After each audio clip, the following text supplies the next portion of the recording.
안녕하세요. 이번 시간에는 초등 수학을 가르칠 때 많이 쓰는 심화책으로 디딤돌에서 나오는 총최상위 난이도에 대해서 말씀을 드려보겠습니다.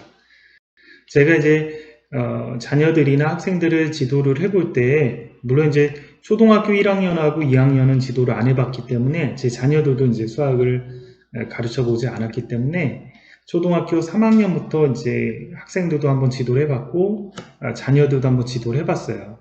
이 최상위 수학을 이렇게 가르치다 보면 초등학교 3학년 최상위부터 이렇게 가르치고 그 똑같은 학생이 4학년, 5학년, 6학년 최상위 이렇게 쭉 진행되는 걸 제가 관찰을 해보니까 학생들도 보통 그렇게 얘기를 하고 제가 이제 가르치고 수업을 할 때도 그러는데 초등학교 3학년 최상위를 제일 어려워하는 것 같아요.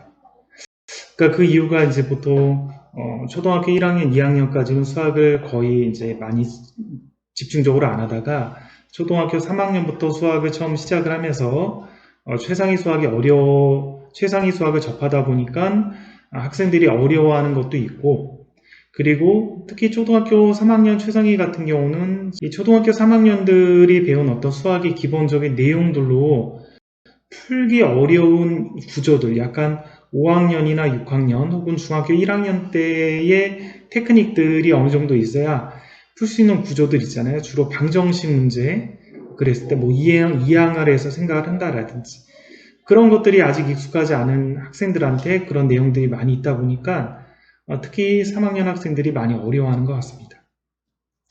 자, 그래서 초등학교 3학년 자녀를 지도하시는 학부모님들 같은 경우는 초등학교 3학년 최상위를 학생들도 이제 한 6학년까지 최상위를 배웠을 때 초등학교 3학년 때가 제일 힘들었다라고 얘기하는 경우가 많이 있고요. 그리고 제가 지도를 해봐도 초등학교 3학년 때 너무나 힘들게 최상위를 스트레스 받으면서 이렇게 진행을 했던 학생들이 초등학교 4학년이 올라가고 5학년이 올라가면 최상위 수학을 하면 굉장히 수월하게 진행이 됩니다. 그래서 속도가 가령 초등학교 3학년 최상위는 뭐 3개월, 뭐 6개월 이렇게 걸렸다면 4학년, 5학년 계속 진행해서 이 학생들이 학년이 올라가면서 최상위를 진행을 하다 보면 만약에 주 3회 수업 기준으로 해서 얘가 다른 교재는 안 풀고 최상위 수학만 한다. 그러면 보통 한 2주 정도면 최상위 수학을 한 학기 걸 끝내요. 정말 오래 걸리는 학생도 한 4주 정도면 끝내죠.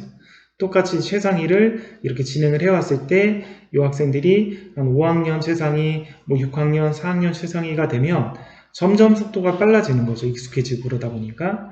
물론 최상위 책 자체가 반복적인 유형들이 계속 나오는 것도 이유가 있겠지만 점점 속도가 빨라져요. 3학년부터 초등학교 최상위를 시키는데 얘가 너무 어려워하고 힘들어한다. 그러면 보통 학생들, 그러니까 4학년, 5학년, 6학년 최상위를 하는 학생들도 3학년 때 제일 힘들어했다라는 것을 부모님들이 좀 생각을 하시면 좀 더 여유 있게 최상위를 지도할 수 있겠죠.